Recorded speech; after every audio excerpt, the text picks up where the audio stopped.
فوق الشعرية، مش عايزة انها تغطس كده في قلب الشعرية، عايزاها تبقى عاملة طبقة كده.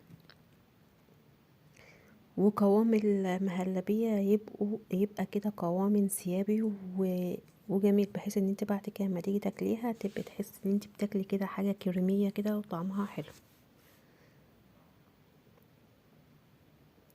طيب عايزة تستبدلي المهلبية دي بكريم شانتي، ممكن تستبدلها بكريم شانتي، وممكن تعمليها كريم كراميل.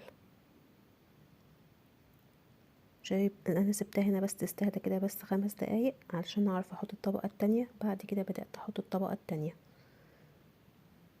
اسهل من كده مش هتلاقي، يعني حاجة بسيطة موجودة عندنا. الشعرية في قلب البيت، موجود عندنا الحليب او اللبن في قلب البيت، والشعر والنشا، يعني كل مكوناتها موجودة في قلب البيت. فقومي يلا اعمليها لاولادك وفرحهم بيها في يوم